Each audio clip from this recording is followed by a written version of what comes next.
రథసప్తమి వేడుకలకు తిరుమల ముస్తాబవుతోంది. సూర్య జయంతి సందర్భంగా ఒకే రోజు 7 వాహనాల్లో శ్రీనివాసుడు భక్తులకు దర్శనం ఇవ్వనున్నారు. అందుకే రథసప్తమిని మినీ బ్రహ్మోత్సవంగా పిలుస్తారు.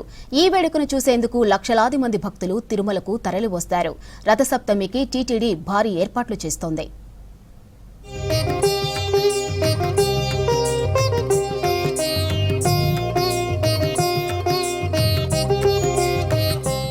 అఖిలాండ కోటి బ్రహ్మాండ నాయకుడు తిరుమల శ్రీనివాసుడు. ఆ దేవదేవుణ్ణి క్షణ కాలం పాటు చూడటానికి భక్తులు పరితపిస్తూ ఉంటారు. వార్షికోత్సవంలో భాగంగా బ్రహ్మోత్సవాలు అత్యంత వైభవంగా 9 రోజులు జరిగితే స్వామివారు 16 వాహనాలలో దర్శనమిస్తారు. కానీ మినీ బ్రహ్మోత్సవంగా పిలిచే రథసప్తమి పర్వదినాన ఒకే రోజు 7 వాహనాల్లో దేవదేవుడు భక్తులకు దర్శనమిస్తారు.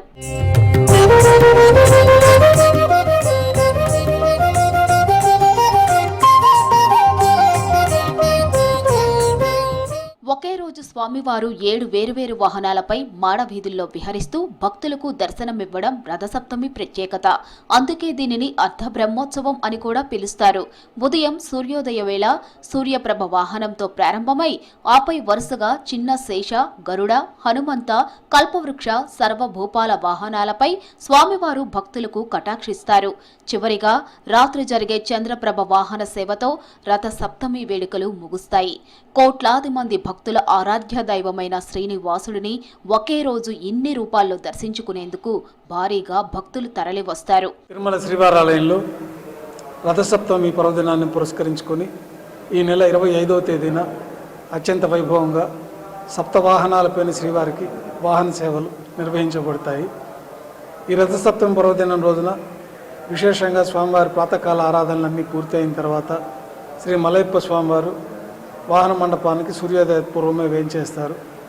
వాహన మండపంలో సూర్యప్రభ వాహనం అధిరోహించిన తర్వాత అలంకారం పూర్తయి 4 తిరువీధుల్లో సూర్యప్రభ వాహనం పైన శ్రీ మలయప్ప స్వామివారు ఉత్సవంగా బయలుదేరి ఉత్తర మాడవీధిలో వాయువ్య భాగంలో శ్రీ మలయప్ప స్వామివారు వేయించేస్తారు.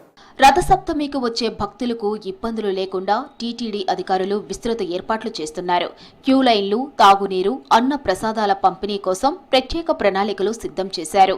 ఏర్పాట్లపై ఎప్పటికప్పుడు రివ్యూ చేస్తున్నారు టీటీడీ అదనపు ఈవో వెంకయ్య చౌదరి. ప్రతి ఒక్కరూ మరింత అంకిత భావంతో విధులు నిర్వహించి వేడుకలను సజావుగా నిర్వహించాలని అధికారులు, సిబ్బందిని ఆదేశించారు వెంకయ్య చౌదరి. జనవరి 23 నుండి 3 రోజుల పాటు తిరుపతిలోని కౌంటర్లలో సర్వదర్శనం టైం స్లాట్ టోకెన్లు రద్దు చేసింది టీటీడీ. భక్తులు ఆ రోజులలో వైకుంఠం క్యూ కాంప్లెక్స్ 2 నుంచి స్వామివారి దర్శనానికి వెళ్లాలని టీటీడీ సూచిస్తోంది. వీఐపీ బ్రేక్, ఆర్జిత సేవలు, వృద్ధులు మరియు దివ్యాంగులు తదితర ప్రత్యేక దర్శనాలు రద్దు చేశారు. జనవరి 24, 25వ తేదీల్లో వసతి గదుల ముందస్తు బుకింగ్ రద్దు చేశారు. వసతి కేటాయింపు కోసం ఈ 2 రోజుల్లో సీఆర్ఓ జనరల్ కౌంటర్లు మాత్రమే పనిచేస్తాయని చెప్పారు అధికారులు.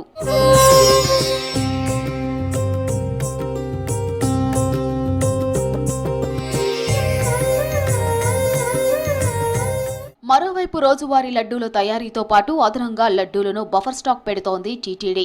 తిరుమలలోని గ్యాలరీలు, వైకుంఠం క్యూ కాంప్లెక్స్ 1, 2, నారాయణగిరి షెడ్లు, క్యూ లైన్లు, మినీ అన్నప్రసాదం కేంద్రాల్లో ఉదయం నుంచి సాయంత్రం వరకు భక్తులకు అన్న ప్రసాదాలు, తాగునీరు, టీ, కాఫీ, పాలు పంపిణీ చేసేందుకు ఏర్పాట్లు చేస్తున్నారు. వెంగమాంబ అన్నప్రసాదం కాంప్లెక్స్, పీఏసీలలో, వైకుంఠం క్యూ కాంప్లెక్స్లలో అన్న ప్రసాద వితరణతో పాటు గ్యాలరీల్లో వేచి ఉన్న భక్తులకు మజ్జిగ ప్యాకెట్లు, పానీయాలు, పులిహోర ప్యాకెట్లతో పాటు ఆహార పొట్లాలు పంపిణీ చేయడానికి ఏర్పాట్లు చేస్తున్నారు. మరోవైపు రథసప్తమి సందర్భంగా శ్రీవారి ఆలయంలో నిర్వహించనున్న పలు ఆర్జిత సేవలను రద్దు చేసింది. కళ్యాణోత్సవం, ఊంజల్ సేవ, ఆర్జిత బ్రహ్మోత్సవం, సహస్ర దీపాలంకార సేవలను టీటీడీ రద్దు చేసింది.